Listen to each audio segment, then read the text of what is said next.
months ago, it looked like you might be averse to doing that. And I just wondered if you could talk a little bit about your deliberations and how your thinking evolved on that. Were there conversations that were important to you? Were there things that you read that influenced your thinking?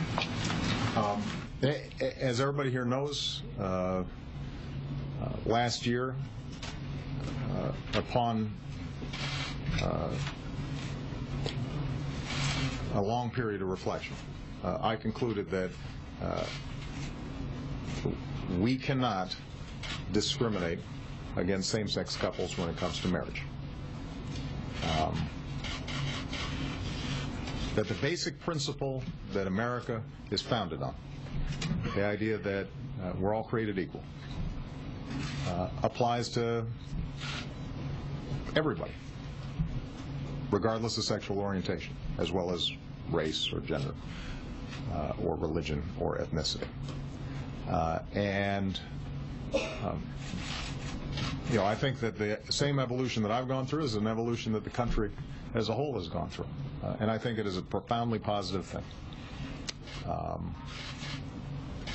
So that when the Supreme Court essentially called the question by taking this case about California's law, I didn't feel like that was something that this administration could avoid. I felt it was important for us to articulate what I believe and what this administration stands for. And although I do think that we're seeing on a state-by-state basis progress being made, more and more states recognizing same-sex couples and giving them the opportunity to marry and maintain all the benefits of marriage that heterosexual couples do. When the Supreme Court asks, do you think that the California law, which doesn't provide any rationale for discriminating against same-sex couples other than just the notion that, well, they're same-sex couples, if the Supreme Court asks me, or my Attorney General or a Solicitor General, do we think that meets constitutional muster, I felt it was important for us to answer that question honestly, and the answer is no. Well, and given the fact that you do hold that position about gay marriage, I wonder if you thought about just, once you made the decision to weigh in, why not just argue that marriage is a right that should be available to all people of this country? Well, that's an argument that I've made personally. The Solicitor General, in his institutional role going before the Supreme Court, is obliged to answer the specific question before them.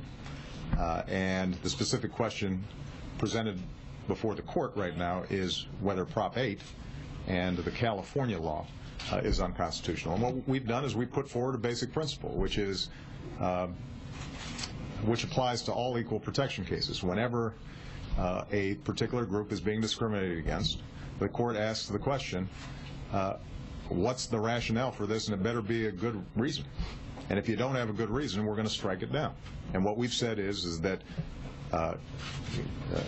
same-sex couples are a group, a class, that deserves heightened scrutiny, that the Supreme Court needs to ask the state why it's doing it, and if the state doesn't have a good reason, it should be struck down. That's the core principle, and applied to this case.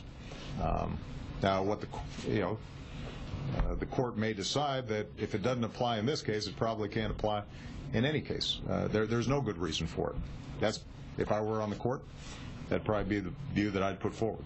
But I'm not a judge, I'm the president. So the basic principle, though, is let's treat everybody fairly. Let's treat everybody equally. And I think that the brief that's been presented accurately reflects our views. Okay.